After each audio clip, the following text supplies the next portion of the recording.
짧지가 않은 좀 긴 문장입니다. 먼저 강의 설교를 위해서 첫 번째 구절부터 보겠습니다. 욥기 제19장 13절입니다. 나의 형제들이 나를 멀리 떠나게 하시니 나를 아는 모든 사람이 내게 낯선 사람이 되었구나. 중요한 두 용어가 나타납니다. 첫 번째는 나의 형제들이라고 형제들에 대한 욥이 자신의 형제들에 대한 이야기를 하고 있고 그 형제들이 뒷부분에 가면 내게 낯선 사람이 되었다. 형제하고 낯선 사람을 서로 대비해주고 있는 문장입니다. 같은 배에서 같이 자라나고 같이 먹으면서 자라난 자들이 사실은 형제들입니다. 그런데 이 형제들이 과거의 경험을 같이 하고 있는 이 형제들이 낯선 사람이 어느 날 되어버렸다. 살아가면서 그런 경우를 많이 당하겠습니다만은 조금 집단적으로 말씀을 드리게 되면 무슨 개인적인 것부터 한번 볼까요?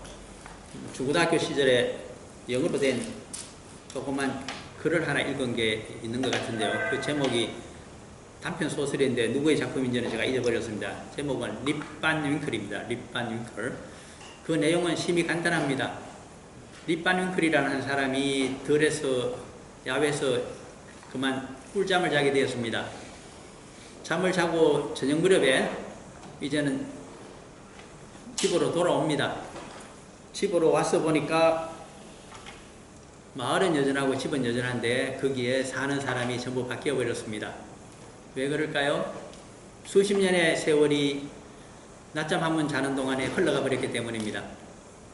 그래서 왔더니 자신을 기억하는 사람이 별로 없습니다. 거의 없습니다. 자손들만이 남아있고 아는 사람들의 자손들만이 남아있었기 때문입니다. 그때 겪게 되는 상황을 재밌는 단편 소설로 적고 있는 것이 립반 윙클의 내용입니다. 영어로 되어 있었기 때문에 아마 영국이나 미국 쪽에서 나온 작품인 걸로 압니다. 중고등학교 시절에 저는 그거를 읽으면서 낮잠 한번 잘못 자게 되면 이렇게 수십 년이 지나가 버리게 되면 나를 이해하고 함께 살아왔던 사람들, 형제들이 다 떠나게 되고 그들의 자손들이 살고 있는 땅에 내가 던져지게 된다면 내가 립반 윙클처럼 여생을 살아갈 수 있을 것인가 하는 생각을 어린 나이에도 좀 해보게 되었습니다. 그런데 이것이 젊은 어린 나이에 읽었던 단편 소설만이 아닙니다. 실제로 한국 역사에 있어서 현대사에 있어서 그러한 시대가 한번 우리에게 다가왔습니다. 저는 가족들과 함께 95년 1월 달에 뉴질랜드로 이민을 온 사람이기 때문에 한국에 없었습니다. 97년도에. 2년이 지나서 보니까 김영삼 정부 아마 끝좀 되는 것 같은데 그때 IMF 사태라고 하는 것이 발생이 되었습니다. 1997년도이기 때문에 벌써 한 2년 정도가 지난 세월입니다만 그때 국가적으로 맞이했던 그 비극이 얼마나 대단했던지 몇 달 전에 영화로도 국가부도의 날인가 해서 나온 걸로 알고 있습니다. 저의 친척 가운데서도 친족, 처족, 외족 등이 있지 않겠습니까? 그 중에 또 몇 사람은 IMF 때 금융기관에 종사하다가 완전히 부도가 나버렸습니다. 투자를 했던 종합금융도 다 날아가 버리고 빈털터리가 되고 또 한 분은 모 은행의 지점장을 지내고 계셨는데 그분도 서울에서 완전히 빈털터리가 되고 말았습니다. 대출했던 거 갑자기 갚아라고 하니까 자기 재산 다 날아가고 그리고 결국은 이혼까지 하게 되는 어처구니없는 사태가 발생했습니다. 그것이 과연 22년 전의 일이었을까요? 그렇지가 않은 것 같습니다. 종종 나는 샤인이다라고 하는 프로그램을 즐겨 보게 됩니다. 그 중에서 발견할 수 있는 것은 많은 사람들이 산속에 들어와서 홀로 살고 있는데 22년 동안을 살고 있는데 IMF 때 거의 파산을 하고 산으로 들어왔다고 하는 사람들이 태반입니다. 우리 곁에 아직도 IMF는 살아서 남아 있습니다. 그렇게 모든 재산이 날아가고 자신의 기업이 날아가 버리게 되면 자신만 파산을 한 것이 아닙니다. 돈을 가까운 데서 구하기 때문에 형제 자매로부터 그리고 가까운 친척에서부터 친지로부터 돈을 구해왔습니다. 갚지 못하게 되고 함께 파산을 하게 됩니다. 그러면 그들이 파산한 자신을 보기를 무엇처럼 여길까요? 여기 낯선 사람처럼 여기게 됩니다. 나중에는 모두가 미워하다가 피하게 됩니다. 형제라고 하더라도 기댈 데가 없게 되어서 시드니에 있을 때 보니까 그 중에서 좀 그렇게 불법 체류를 할까요? 하는 분 중에서는 그렇게 해서 여기까지 흘러왔노라라고 말씀하시는 분도 제가 한 10년 전에 들어뵌 것 같습니다. 이것이 인생입니다. 여러분들은 영원하게 내 형제 자매가 내 옆에 있으며 내 부모님이 내 옆에 있으며 나를 기억하고 나를 인정해 주는 자들이 다 함께 살아가면서 서로 공감하면서 우리 공동체처럼 이렇게 늘 지속될 걸로 아시지만 아닙니다. 하룻밤 꿈과 같이 잘못 자고 나게 되면 수십 년이 흘러간 것처럼 모두가 낯선 사람이 되어 있고 기댈 곳이라고는 우리 주님의 말씀처럼 한 군데도 없게 되는 인생이 되는 대사건이 발생할 수도 있습니다. 그래서 욥기를 다시 들여다봅니다. 우리에게 무엇을 욥기가 설명을 해주고 있는가? 왜 수많은 선지서들과 성문서들 가운데 이 욥기가 남아있어서 이방인 제사장, 이방인 의인을 주인공으로 하고 있는 참으로 이상한 책이 하나 성경에 실려 있다는 것을 알게 될 것입니다. 아주 특이한 것입니다.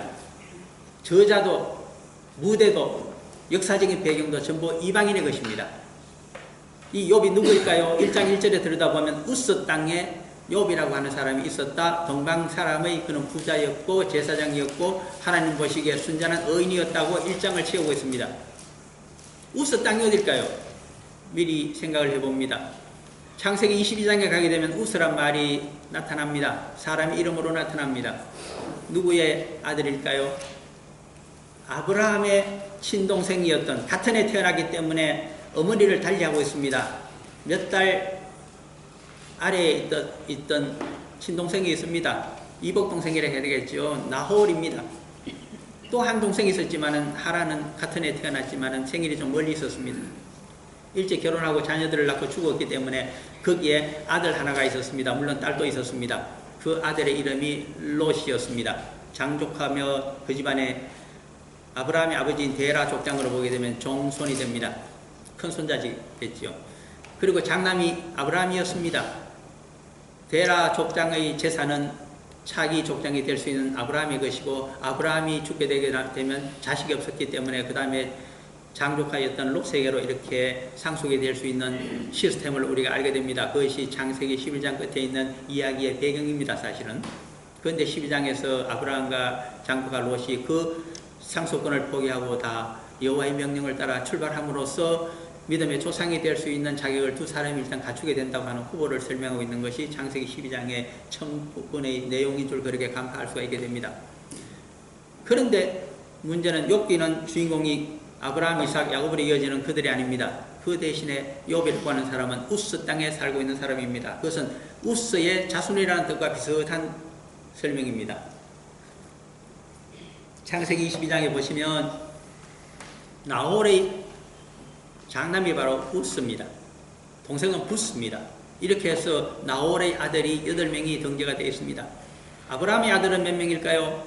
역시 8명입니다. 8대 8입니다. 그래서 아브라함에게 준 축복만큼 그의 남동생인 나홀에게도 축복을 주었는데 그러나 기업이 다르다. 아브라함은 가나안 일대를 주었고 나홀의 성이라고 하는 것이 창세기 24장에 나타납니다. 메소포타미아 지역 동방 사람의 땅으로 갔더니 아브라함이 종이 그쪽으로 보냄을 받았습니다. 하란에 가서 북부 시리아 땅입니다. 사실은 유프라테스 강 상류 약간 왼쪽 편, 그러니까 서편에 있는 하란 땅으로 가서 거기 나홀의 성이 있습니다. 정확히 얘기하자면 그것은 데라의 성입니다만 데라가 죽고 그 재산을 아브라함 대신에 차남이었던 나홀에게 상속을 해주기 때문에 나홀의 시티업은 나홀이 된 것입니다.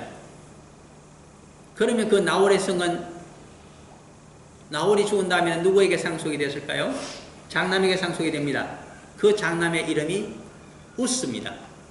그러므로 고대 장자 상속의 가부장 사회의 법칙에 의해서 우리가 해석을 하게 되면 바로 하란에 있는 나홀의 성이 우스의 땅이었고 그의 성읍이었구나. 그러므로 그쪽의 사람이 바로 자손 중에 족장시대에 한 위대한 인물이 나타났는데 신앙인이 나타났는데 그가 이름이 욥이었다. 그렇게 해석을 할 수밖에 없습니다. 그런데 그의 세 친구는 또 위치가 많이 다릅니다. 욥기 2장으로 가셔서 한번 보시게 되면 세 친구의 이름이 나타납니다. 첫 번째 친구가 절친 중에 넘버원입니다. 어디 사람 누구로 나타납니까? 2장으로 한번 가셔서 보실까요? 어차피 오늘 본문을 알기 위해서는 그 정도 수고는 하셔야 될 것 같습니다. 2장 11절입니다. 욥기 2장 11절 같이 읽어볼까요? 그때 욥의 친구 세 사람이 이 모든 재앙이 그에게 내렸다함을 듣고 각각 자기 지역에서부터 이르렀으니 곧 대만 사람 엘리바스와 수아 사람 빌닷과 나아마 사람 소발이라. 그들이 욥을 위문하고 위로하려 하여 서로 약속하고 오더니 그 다음 9절 한번 볼까요? 눈을 들어 멀리 보매 그가 욥인 줄 알기 어렵게 되었으므로 그들이 일제히 소리 질러 울며 쭉 나옵니다. 여기 12절에 눈을 들어 멀리 보매 그가 욥인 줄 알기 어렵게 되었으므로 욥의 외모가 형편이 처지가 형편없이 바뀌어져 있어서 이 사람이 과연 몇 달 전에 그 사람일까 낯선 사람처럼 이제 구별하기 힘들어졌다는 것입니다. IMF를 만났더니 파산을 하고 완전히 노숙자 신세가 되어버렸습니다. 몇 달 만에. 그를 잘 아는 친지가 그를 만났습니다.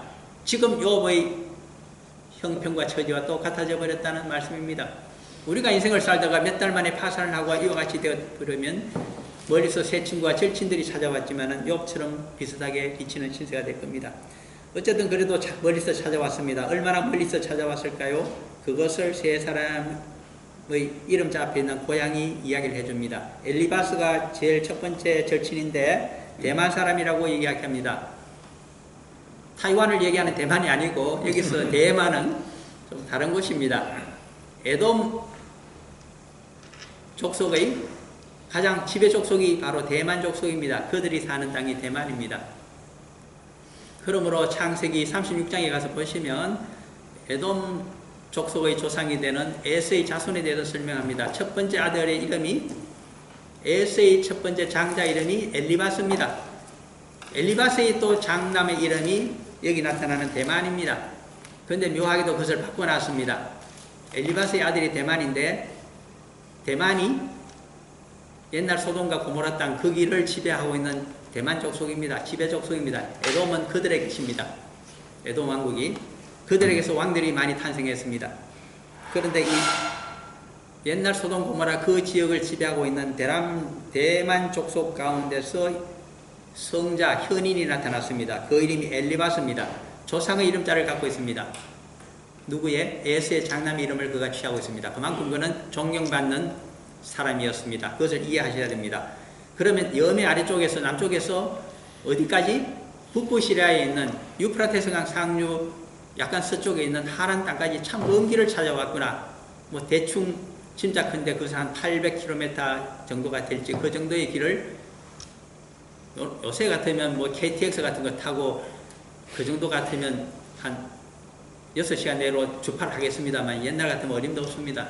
그 먼 길을 얼마나 오랫동안 왔을까요? 800km 하루에 약 30km씩 만약에 갔다고 하더라도 그것은 20여일이 걸렸을 것입니다. 그렇게 먼 길을 찾아올 수 있는 절친 중에 절친이 첫 번째가 대만 사람 엘리바스입니다. 수아 사람 빌닷이 나타납니다. 수아는 창세기 25장에 가서 보시게 되면 아브라함의 후처로 불리는 그드라에게 6 아들이 있는데 제일 4번째 아들이 미디안이고 6번째 막내가 이름이 수아인 것을 이야기합니다.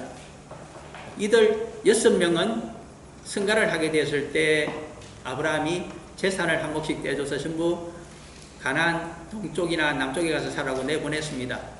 그 중에 상당수가 어디에 살고 있는가 하는 것이 오늘날 학자들이 연구를 하고 지도로 제시해 놓은 것을 하나 제가 발견을 해서 오늘 아침에 여러분들에게 우리 CCM 쪽으로 전송을 했습니다. 보시면 대충 아라비아 서북 쪽에 있는 미디안 땅 그 근처에 몰려 살고 있다는 걸 아시게 될 겁니다. 그 중에서 가장 북쪽에 에돔 가장 가까운 쪽에 살고 있는 것이 수아 족속입니다. 그러므로 그들이 에돔 땅 가장 가까이에 살고 있었다. 그리고 참고로 말씀드리면 이 미디안 땅은 민수기 31장에 의할 것 같으면 여호와의 명령으로 모세가 이스라엘의 정예병을 뽑아서 약 12,000명입니까? 1지파에 1,000명씩 해서 기병을 뽑아서 북부 미디안 땅의 다섯 부족 국가를 쳐부수게 됩니다. 다섯 왕을 잡아서 죽이고 거기에 숨어있던 그 거짓 선지자 발람까지 잡아 죽이게 되는 사건이 민수기 31장에 기록되어 있습니다. 그때 미디안 땅 북쪽에 있던 다섯 부족이 망했습니다. 그 기회를 틈타서 에돔 족속들이 자신들의 남쪽에 있는 미디안 땅을 전부 점령한 것으로 보입니다. 그 다음부터 미디안에 있던 그 많은 땅들은 전부 에돔 왕국에 속하게 됩니다.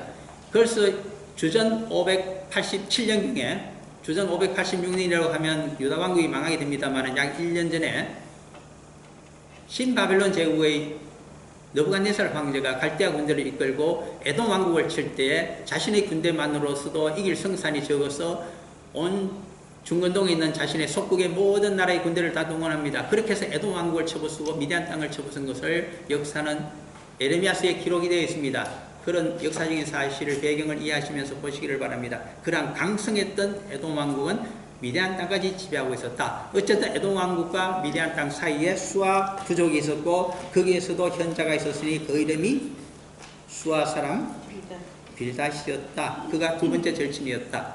세 번째 또 있습니다. 나아마 사람 소발. 성경에서 나아마라고 하는 이름이 제일 처음으로 나타나는 것은 창세기 4장입니다. 누구의 자손일까요? 그들은 에덴 동산에서 동쪽으로 쫓겨났던 아담 부부가 낳은 맏아들이 있었습니다. 가인이었습니다. 그가 동생을 암매장하고 완전 범죄를 하다가 들켜서 여호와로부터 추방이 됩니다. 어디로 유배갑니까? 동쪽 놋 땅, 떠돌이들이 있는 그 유민들이 사는 땅으로 갔습니다. 거기서 나중에 자손 가운데 대장장이 스미스가 나타납니다. 두발 가인이었고 그의 누이가 바로 나아마입니다. 대장장이라고 하는 것은 기술이 있기 때문에 동쪽에서부터 서쪽으로 이동을 했을 가능성이 큽니다. 동쪽을 대충 우리가 메소포타미아 지역의 중심이 그쪽이 아니었냐, 그쪽 동쪽으로 보게 되면 아마 이란 땅 정도로 보이는데 거기서부터 다시 서쪽으로 나아마가 출가를 하거나 시집을 왔다고 본다면 그들 역시 남부 시리아 땅에 살았을 가능성이 큽니다. 그렇게 되면 이제 대충 머릿속에 지도를 그릴 수가 있습니다. 에돔 족속이 사는 땅, 미디안이 살던 땅, 그리고 약간 그 동북 방향에 살았던 나아마 족속이 사는 땅에서 세 번째 절친이 있었다. 소발이었다. 그들이 약 20여일을 말을 타고 누구를 찾아왔다. 욥이 망한 소식을 전해 듣고 그들을 방문했다. 그러나 그들이 도움이 되었을까요? 아닙니다. 서로가 낯선 사람이었습니다. 그래서 절친으로부터 비판을 받게 된 욥이 절망하면서 이 19장의 내용을 토로하고 있는 것이 오늘 본문입니다. 그쯤 아시고 바로 14절 들어갑니다. 내 친척은 나를 버렸으며 가까운 친지들이 나를 버렸구나. 친척과 친지는 다른 말입니다. 어느 것이 더 큰 용어일까요? 친척일까요? 친지일까요? 2번. 예, 2번 친지입니다. 친척 더하기 지인, 프렌드를 합치게 되면 친지가 되지 않겠습니까? 그러므로 내 친척들과 친지들 전부가 나를 잊었고 이제는 버렸다는 것입니다. 욥이 가까이 오는 것을 싫어합니다. 오면 돈을 풀줘야 되니까 불쌍해 보여서. 저런 친척은 멀리 이민 가서 좀 자주 안 봤으면 좋겠다. 그때나 지금이나 비슷한 사람의 인지상정이라고 봐야 될 것입니다. 그런 섭섭한 마음을 누가 가지고 있습니까? 욥이 마음속에서 그런 자괴감이 일어난다는 뜻입니다. 15절입니다. 내 집에 머물러 사는 자와 내 여종들은 나를 낯선 사람으로 여기니 내가 그들 앞에서 타국 사람이 되었구나. 왜 그럴까요? 하루아침에 모든 재산이 다 약탈을 당하고 말았습니다. 가축대와 그 많던 것들이 전부 약탈이 되었습니다. 자식들이 한꺼번에 집이 붕괴되어서 다 압살을 당해서 죽고 말았습니다. 두 번째로는 자신의 몸에 종창이 나고 병이 생겨서 기와장으로 벅벅 긁으면서도 도무지 시원하지 않습니다. 얼마나 그 모습이 흉악해 보였는지 그의 아내가 마지막 말을 합니다. 욥기 2장에 있는 말입니다. 2장 9절입니까? 차라리 여호와를 욕하고 죽음을 맞이하라는 것입니다. 죽음도 그냥 우리 여호와의 종들은 죽을 수 없습니다. 여호와의 저주를 받아야 죽음이 오지 않겠습니까? 급사를 하고 싶으면 여호와께 욕을 하면 됩니다. 여호와의 종의 성도들이. 그러면 빨리 죽는 방법이 될 겁니다. 그것을 알고 있었는지 똑똑한 욥의 아내가 그렇게 충고를 해줬습니다. 당신 고생한 거 보니까 내가 그 참상을 눈으로 볼 수가 없다. 차라리 여호와의 종으로 자꾸 그렇게 버티고 있게 되면 고통만 심해지니 여호와를 한번 저주해보라. 그러면 너에게 당신에게 저주스러운 저주로 인해서 사망을 선물해 줄 것이다. 그러면 편안한 잠을 잘 수 있지 않겠느냐. 얼마나 보기가 힘들었으면 그런 조언을 했을까요? 이 집에 만약에 여종이 아직 남아있다고 한다면 참 주인을 타국 사람처럼 여길 것입니다. 이제는 자신들의 왕도 주인도 아닙니다. 그는 전혀 상관이 없는 사람이 되어버렸다는 뜻이 될 겁니다.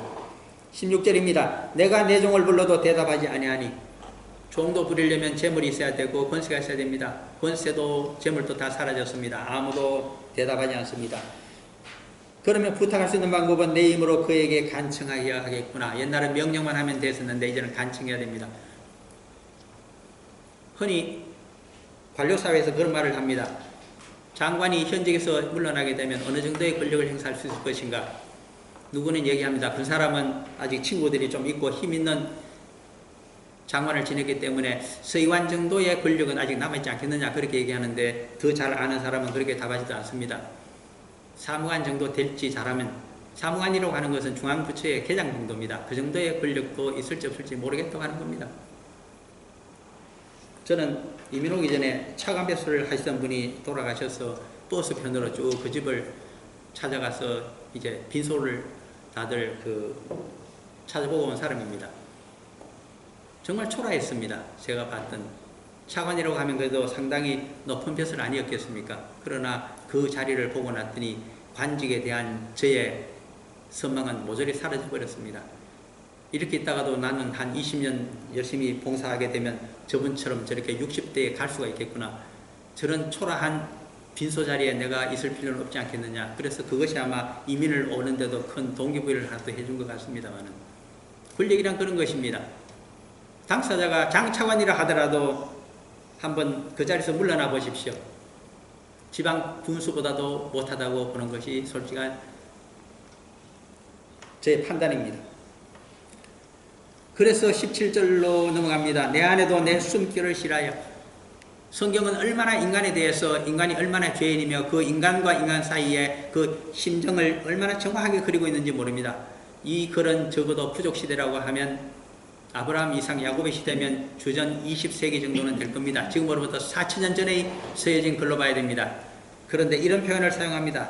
나의 안에도 내 숨결을 실하며. 잠을 잘 때 서로 부부는 같이 잡니다. 서로 숨결이 왔다 갔다 합니다. 여호와 하나님과 인간 사이에 생명의 기운이 숨결로 왔다 갔다 하면 얼마나 좋겠습니까마는 참 보기 싫은 원수 같은 자가 내 가장 가까이서 잠을 자고 있으니 원수로 여기고서 그 숨결마저 실하게 됩니다. 그가 입을 떼어서 말하는 것은 전부 거짓말로 보이고 그의 숨결도 전부 악인의 나를 죽이는 숨결로 보인다는 뜻입니다. 같이 살아야 될까요? 말아야 될까요? 이런 경우는 헤어져야 되겠죠. 그런 지경까지 가게 된다는 뜻입니다. 내 아내가 나보고 빨리 여호와를 욕하고 죽으라고 한다. 내 옆자리에 눕지도 않는다. 당신 혼자 여기서 있다가 그냥 돌아가시는 것이 편하겠다. 가까이 오지도 않는다는 이야기입니다. 요업의 아내가 굉장히 좋은 아내로 보입니다만은 그러나 이 구절을 들이대게 되면 이렇게 될 수도 있다는 것입니다. 하기야 같이 잠을 마주보고 잘 때는 세상에서 가장 가까운 사이지만 서로 돌아 눕게 되게 되면 지구를 한 바퀴 와야 만날 수 있는 가장 먼 관계라고 하지 않습니까? 그래서 그런지 표현이 내 안에도 내 숨결을 실하며 내 허리의 자식들도 나를 가련하게 여기는구나. 이것은 그냥 문학적인 표현입니다. 10자녀 전부 허리에서 난 자녀 죽었지 않습니까? 그럼에도 불구하고 이렇게 하면 표현을 해 주었습니다. 욥을 예로 들고 있는 것이 아니라 욥과 비슷한 처지에 가서 자식들이 살아있는 경우라도 당신의 자식들은 돈 떨어지고 모든 것 다 떨어지고 나면 이미 아닙니다. 찾아오지도 않습니다. 와봐야 물려받을 재산 없는데 왜 찾아오겠습니까? 그래도 찾아간다고 하면 정말 효자 중에 효자일 것입니다. 우리말에도 효자 집안에 효자난다고 그런 효자가 있다면 그것을 오늘 본 자신의 자식이 나중에 자신이 비참한 지경에 있을 때도 그 자식은 자신을 찾아올 것입니다. 불효자의 집안이 불효자가 나고 효자 집안에 효자가 난다고 합니다. 여호와를 잘 섬기는 자들에게서 여호와를 잘 섬기는 자손들이 난다는 것과 같습니다. 누구는 이야기합니다. 그는 모태신앙이었고 신실한 목사의 자식이었습니다. 그러나 하는 행동이 개망난이었습니다. 누구에게 문제가 있습니까? 첫 번째는 그 자신입니다. 두 번째는 누구에게 문제가 있습니까? 그 아버지로 불리는 훌륭한 목회자로 알려진 그 사람의 책임이 큽니다. 집에 가서는 교회에서 하던 목사의 모습과 집안의 모습이 이중적이었다고 생각하기가 이해가 되기 쉽기 때문입니다. 18절입니다. 어린 아이들까지도 나를 업여신여기고 어린 아이들은 상당히 정직합니다. 동네 어린 아이들이 어른들을 평가하고 놀리는 그것이 어떻게 보면 업신여긴다고 하면 정말 업신여길 수 있는 상태에 들어간 것입니다. 내가 일어나면 나를 조롱하는구나. 조롱거리가 되고 말았습니다. 왜 어린아이들이 욥을 조롱할까요? 이제 한 단계 껍질을 벗기고 들어가셔야 됩니다. 이 고대 족장사회는 두 가지의 원리 위에서 모든 시스템이 돌아가고 있습니다. 첫 번째 법칙이 하나 있습니다. 인과응보의 사회입니다. 악인은 여호와의 하나님의 처벌을 받고 의인은 여호와의 상급을 받는다는 것이 인과응보입니다. 그러므로 모든 권력을 가진 자들도 고대 사회는 하나의 법칙으로 다스립니다. 권선징악으로 다스리게 됩니다. 옛날 조선시대 고을사도도 권선징악을 한다고 합니다. 생명을 돌보고 북돋아주는 그런 선한 일을 하는 자는 상급을 베풀어주고 그렇게 하도록 권면하고, 사람을 해치고 악행을 하는 자는 처벌을 해야 된다. 그것이 권선징악이 아닙니까? 고을원님이 하셔야 될 일도 그것이고 나라님이 하셔야 될 일도 그것입니다.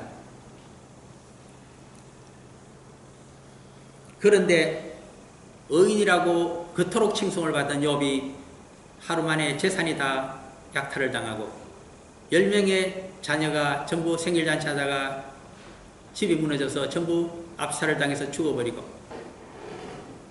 그리고 그 자신도 몸이 병들어서 죽기일보 직전에 가 있으니 그를 바라보는 자들마다 여호와 하나님의 진노와 재앙을 저렇게 만났으니 자신들이 알지 못하는 엄청난 죄를 속으로 은밀하게 지은 자라고 하는 낙인이 찍혀져 버렸습니다. 피할 수 없는 좋은 글씨가 그에게 있기 때문입니다. 어른들이 손가락질을 합니다. 어린아이들이 조롱하게 됩니다. 그것을 이야기하고 있는 대목입니다. 그래서 19장 19절이 나타납니다. 나의 가까운 친구들이 나를 미워하며 내가 사랑하는 사람들이 돌이켜 나의 원수가 되었구나. 나의 가까운 친구들, 절친을 이야기합니다.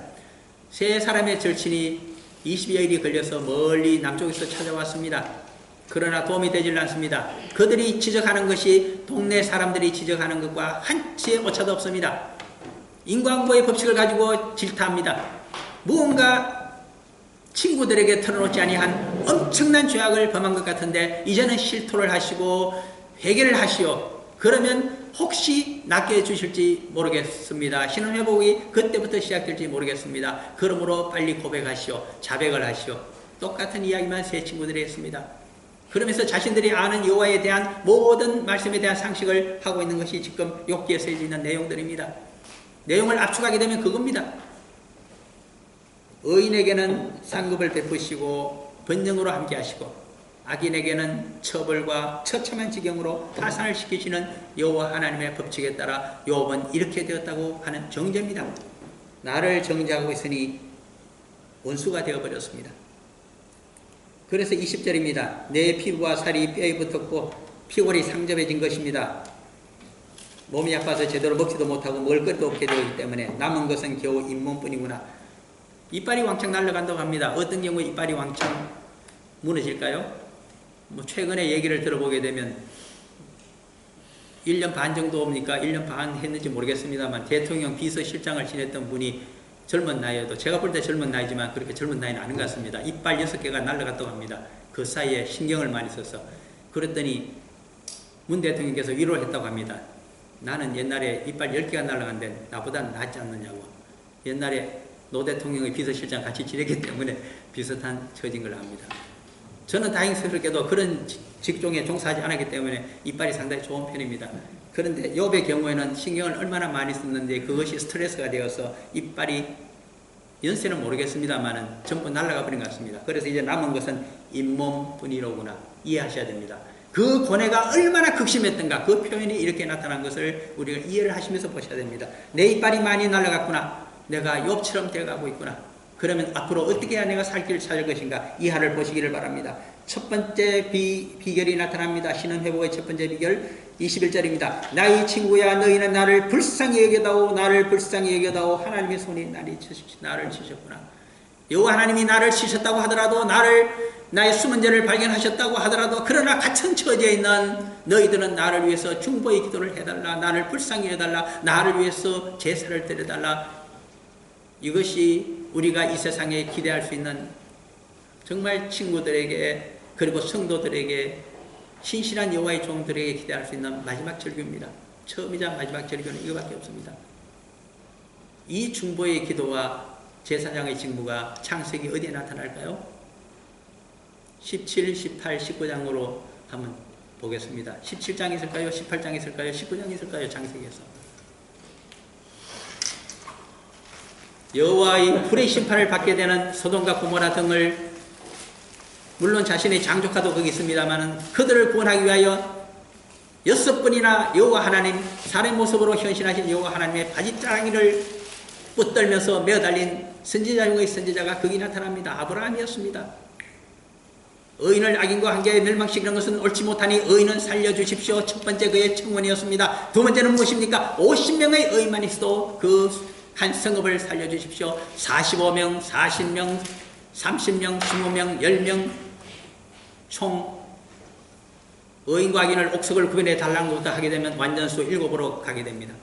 그것이 창세기 18장에 있는 최초의 믿음의 조상인 아브라함의 중보의 기도의 내용입니다. 얼마나 불쌍히 여겼으면 그 기도가 있었겠습니까? 출애굽기 19장 6절에 가게 되면 선민을 하나님의 거룩한 백성으로 만들기 위해서 한 가지 직무를 맡기고 있습니다. 제사장 나라가 되어라. 너희들이 전부 제사장이 되는 그러한 나라가 되어라. 그것이 선민의 의무요 성도의 의무다. 제사장은 무엇을 해야 됩니까? 죄를 범한 자들의 속죄를 위하여 눈물로 기도하며 대신 제사를 드려주는 자가 제사장들입니다. 우리 성도가 제사장의 직무를 하지 않는다고 하면 욥처럼 자신의 가족만을 위해서, 자녀만을 위해서 제사 드려주는 중보의 기도만을 드리는 자와 무엇이 다르겠습니까? 한치도 나아가지 못한 믿음의 성장이 없는 자입니다. 그러므로 기도하셔야 됩니다. 내 가족을 위해서 물론 기도하고 내 원수같이 여기는 자를, 나를 공격하는 자를, 나를 정죄하는 자들을 위해서도 중보의 기도를 할 줄 알 때 신원의 회복이 있다고 하는 것이 위대한 사실의 욥기의 가르침입니다. 그것이 42장 끝에 나타나는 결론 부분이 그렇습니다. 한번 볼까요? 이왕 지금 19장을 하고 있지만 언제 또 보겠습니까? 그래서 욥기 마지막 장 42장으로 가셔서 10절을 한번 봅니다. 이것은 그냥 보너스가 되겠습니다. 42장 10절입니다. 욥기 마지막 장인 42장 10절 같이 봅니다. 욥이 그의 친구들을 위하여 기도할 때 여호와께서 욥의 공명을 돌이키시고 여호와께서 욥에게 이전 모든 소유보다 갑절이나 주신지라. 아멘. 갑절의 영광과 갑절의 능력과 갑절의 신원 회복을 원하십니까? 상급을 원하십니까? 그러면 나를 공격하는 친구들을 위해서, 나를 정죄하는 친구들을 위해서 그들을 불쌍히 여기고 여호와 하나님께 죄사함의 기도를, 중보 기도를 드려줄 수 있는 자리에 나가야 된다는 것을 의미해 줍니다. 그러한 행위를 하면서 살아갈 때 진정한 제사장이요 진정한 여호와의 종이기 때문에 신원의 회복이 이 땅에서 이루어지지 않더라도 천국에서 이루어진다는 것을 온전한 보상으로 약속해 주는 말씀이 욥기 마지막이기 때문에 욥기를 지금까지 살려서 4000년이 지나서 우리 눈앞에 볼 수 있도록 여호와께서 섭리하신 줄 믿고 있습니다. 진도 계속 나가겠습니다. 22절입니다. 너희가 어찌하여 세 사람의 절친에게 이야기합니다. 하나님처럼 나를 박해하느냐? 하나님처럼 나를 박해하느냐? 너가 하나님이냐? 어찌하여 하나님처럼 내 속사정을 다 한다고 하면서 정죄하느냐? 우리들은 상대편의 형편을 다 모릅니다. 그러면서도 서로 정죄하는 것은 하나님처럼 하고 있습니다. 스스로 자신이 이 세상의 주인이요 심판주로 착각하고 있습니다. 얼마나 위험한 사상인지 모릅니다. 오늘날 촛불부대나 태극기부대가 정치적으로 하는지는 몰라도 종교계, 특히 하나님 여호와의 신앙을 이야기하는 교회에서는 그렇게 해서는 안 됩니다. 누가 누구를 정죄합니까? 누가 누구의 종입니까? 그도 여호와의 종이요 나도 여호와의 종입니다. 심판권은 심판주가 되시는 29절입니다. 미리 보겠습니다. 너희는 칼을 두려워할지니라. 분노는 칼의 형벌을 부르나니 정죄는 정죄를 부르나니 너희가 심판장이 있는 줄을 알지 못하느냐. 유일하신 심판주요 정죄자는 여호와 하나님이시오 그분 옆에 계신 주님이신 줄을 너가 인정하지 아니하느냐. 요한복음 5장에 가서도 보면 분명히 그러합니다. 우리가 죽는다고 하더라도 우리를 부활시켜서 심판대 앞으로 끌고 와서 영벌이냐 영생이냐를 구별하시겠다고 하십니다. 그러므로 이 세상에 정죄를 하지 마십시오. 함부로 재단하지 마십시오. 함부로 그는 의인이다, 그는 악인이다, 그는 맞아 죽어야 될 자요, 그는 영생으로 갈 자다, 그는 영벌로 갈 자라고도 재단하지 마십시오. 그것은 여호와 주인의 몫입니다.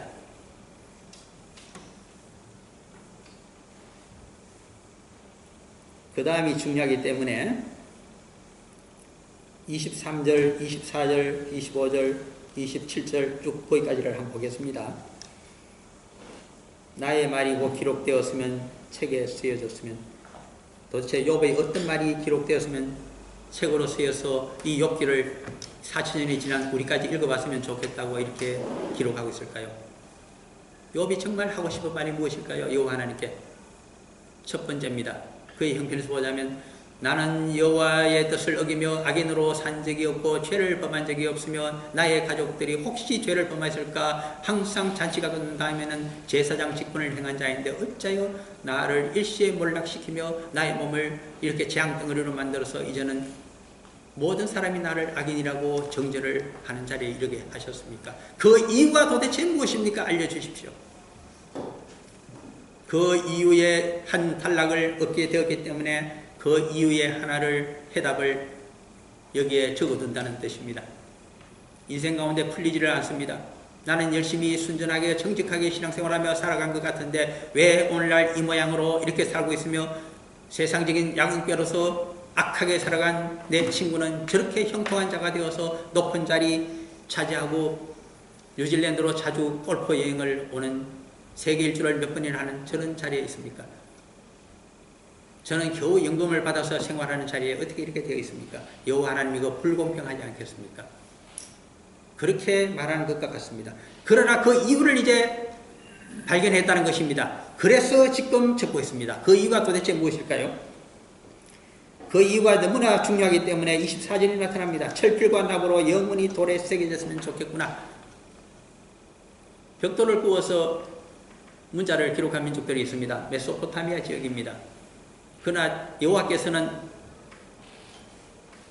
주춧돌에다가 글자를 새겨서 기록하시기를 좋아하십니다. 그래서 십계명도 보면 두 번째 돌판에다가 신성 글자를 새겨 주셨습니다. 요한계시록 마지막 새 예루살렘 성에도 그 돌판이 나타납니다. 어디 나타납니까? 새 예루살렘 성 12대문 아래쪽에 보게 되면 12개의 초석이 있고 거기에 12사도 이름이 새겨져 있다고 합니다. 이것뿐만 아니라 대제사장의 예복을 보게 되면 많은 보석들이 있는데 거기에는 전부 보석에다가 새겨놨습니다. 영원히 새기는 영원성을 얘기하는 방법이 바로 24절이었습니다. 도대체 무엇을 거기에 새겨야 될까요? 우리가 죽기까지 우리 마음판에 새겨야 되는 말씀이 무엇일까요? 그것이 25절입니다. 내가 알기에는 나의 대속자가 살아계시니 마침내 그가 땅 위에 서실 것이라. 25절이 모든 성경 말씀을 관통하고 있는 구절입니다. 우리는 요한복음 3장 16절과 17절이 그토록 중요한 말씀인 줄 압니다. 하나님이 세상을 이처럼 사랑하사 독생자를 주셨으니 이는 세상을 멸망시키지 않고 구원하기를 바랐기 때문이라고 얘기하고 있습니다. 그러나 그 방법이 바로 독생자가 이 땅에 오신 분, 그분이 바로 나의 대속자가 살아계시니 마침내 그가 땅 위에 서실 것이라. 요한복음 3장 16절이 복음을 이야기한다면 메시아가 오시는 것을 정확하게 이야기하고 있는 것이 4천년 전에 기록된 욥기의 내용입니다. 그것도 이방인의 손으로 기록이 되어 있습니다. 그것을 기억하셔야 됩니다. 이스라엘 자손에게만 메시아 사상이 있습니까? 아닙니다. 그들은 정치적인 메시아를 바랐는지 몰라도 온 세상을 구원하고 이 땅에서 풀 수 없는 수수의 길을 가지고 여호와 하나님께 질문하면서 목숨을 걸어놓고 그 해답을 얻기를 진리를 추구하고 있는 자들에게 마침내 주고 있는 말씀이 모든 것은 대속자가 오시면 해결이 된다는 말씀입니다. 딱 한마디로 그렇게 요약이 됩니다. 의인으로 살아갔는데 이렇게 악한 일을 당하고 이제는 재앙덩어리가 되어버렸습니다. 어떻게 이것을 회복해 주시겠습니까? 대속자가 오시면 해결이 될 것이다.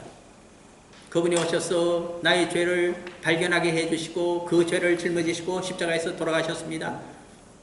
그리고 회개하는 나를 위해서 새로운 인생을 살아가도록 3일 후에 부활의 영으로 부활하는, 그리고 성천하시는 하늘나라에서 우리의 인생을 인도하시는 주님이 되어주셨습니다. 거기에 해답이 들어있습니다. 이 말씀을 가지고 로마서 12장 1절과 2절에 가게 되면 새로운 신앙생활에 눈이 뜨이게 됩니다.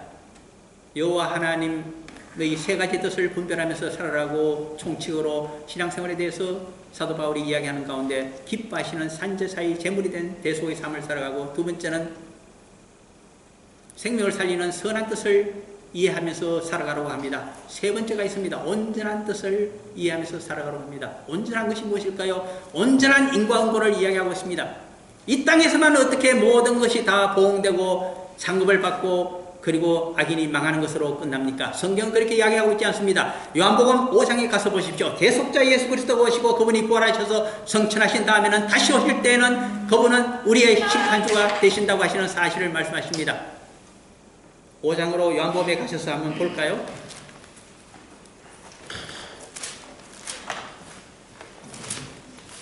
요한복음 5장 27절에서 29절까지를 한번 같이 읽어보길 바랍니다. 요한복음 제5장 27절에서 29절까지입니다. 시간이 별로 없어서 준비되신 분 그대로 읽습니다. 또 인자됨으로 말미암아 심판하는 권한을 주셨느니라. 이를 놀랍게 여기지 말라. 무덤 속에 있는 자가 다 그의 음성을 들을 때가 오나니 선한 일을 행한 자는 생명의 부활로, 악한 일을 행한 자는 심판의 부활로 나오리라. 영생이냐 영벌이냐, 이것이 온전한 보상입니다. 인과응보는 여기서 끝내야 됩니다.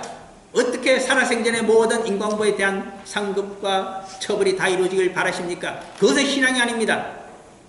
그거는 현실을 믿으면 됩니다. 유교로도 충분합니다.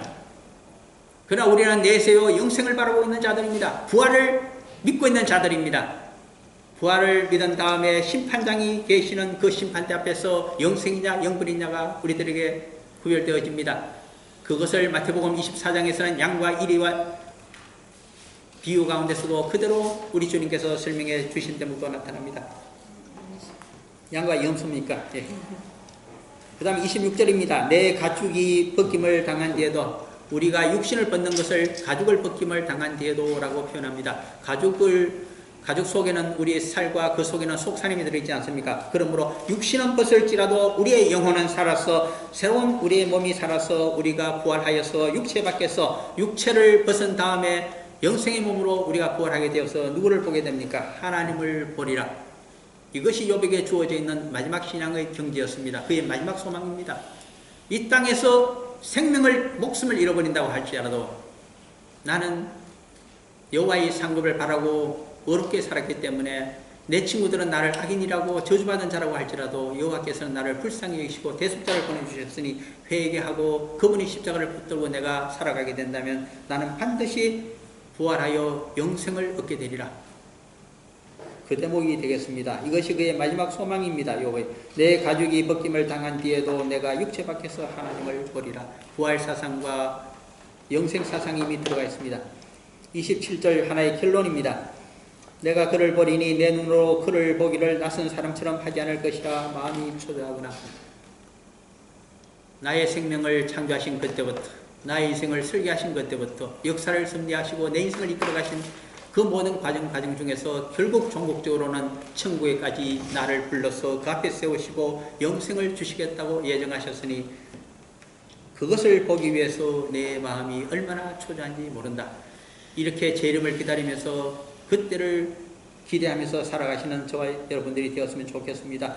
그 다음에 28절 29절입니다. 너희가 만일 이르기를 우리가 그를 어떻게 칠까 하며 또 이르기를 이레 뿌리가 그에게 있다 하신데, 모든 욥의 고난이 여호와로부터 비롯되었다고 하면서 나에게서 죄를 발견하기를 원하는 너희들은 한 가지를 그렇게 마구잡이로 정죄하는 너희들에게 그래도 진리가 하나 있습니다. 모든 일의 뿌리가 여호와 하나님으로부터 창조주로부터 비롯이 되었습니다. 그러므로 이 모든 매듭은 잘못된 것은 여호와께서 대속자 그리스도를 통해서 풀어가시고 모든 책임을 지실 것이며, 이제는 대속의 그리스도를 주님으로 메시고 살아가는 자들에게는 29절 결론이 나타납니다.